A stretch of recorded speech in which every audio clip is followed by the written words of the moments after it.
English course. My name is Sophia, and today we'll be discussing about educational trends in the UK with our special guest, not as famous as we wish she was, nor is she coming from the UK, but our super well-informed friend, Bella Vasquez. Good morning, everyone. Yes, I am really excited to be here today, and yes, of course, I can help you with the topic. I recently made this super long assignment that took me hours and wasn't even really graded, but I learned a lot of different words and new information about the topic that for sure you will be interested in listening. Yes, it is going to be very helpful because sometimes I don't quite understand what they are saying when they talk about going to university or taking a break from school. I know what you mean, Lau. The other day, I was talking with an undergraduate and he was saying all stuff about enrollment, GCSEs, and A levels, and I didn't quite get what he was saying. Okay, Paloma, I'm going to explain to you how the educational system in the UK works. The educational system in the UK is divided into four main parts: primary education, secondary education, further education, and higher education. Children in the UK have to legally attend primary and secondary education, which runs from about 5 years old until the student is 16 years old. Wait, you said undergraduate, didn't you? I thought that meant the courses that students take at higher education level in order to get their first degree. Yeah, you're totally right, but it is also used to describe a student in a university or college who has not received a first degree, especially not a bachelor's degree. Once they receive their undergraduate degree, they are called postgraduates. So you were saying, Perla, that the educational system in the UK starts with primary school, right? Meaning that this is the first stage of compulsory education for children.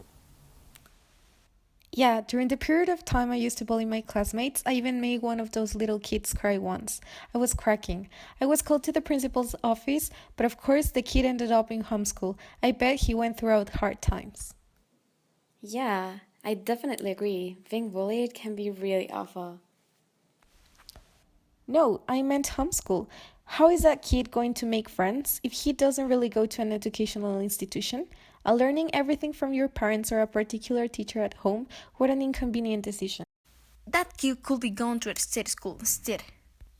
If he just wanted to bully you, he just had to change his school. State schools are schools that are free of charge for pupils to attend. These are maintained and funded by the government, and that kid was way too spoiled he couldn't like that. Did he study at home until secondary school? Well, he actually moved to Scotland, where secondary starts from students at the age of 12 and ends at the age of 17, unlike places like England, Northern Ireland, and Wales, where secondary education is for pupils aged 11 to 16. I have no clue of where did that kid ended up. Is further education compulsory? No. Further education are the courses undertaken after the end of compulsory education, but which are below higher education level. This includes academic qualifications such as A levels, the International Baccalaureate, and VTEC First and Nationals. By compulsory, you mean that it's required by regulation or laws of the UK? Exactly. The national curriculum, which is a study program that mostly follow in state schools in England, Northern Ireland, and Wales, includes certain compulsory subjects. Yes, subjects such as math, science, and English. Also, you were saying that in further education you take some academic qualifications. What are those? Oh, I know a little about that. A levels are qualifications studied over 2 years, along with AS levels, in order to enter to higher education. But before A levels, you need another qualification, the GCSE, General Certificate of Secondary Education. You take this certificate between the ages of 14 to 16 in order to progress to AS and A levels. I always got confused with A levels and the GCSE, but now it is much clearer. I really hope this English course has helped you understand a little bit better the educational system in the UK. Yes, thank you very much, Bella, for being part of this English course. I think we all learned a lot. For more courses like this, you can visit our webpage.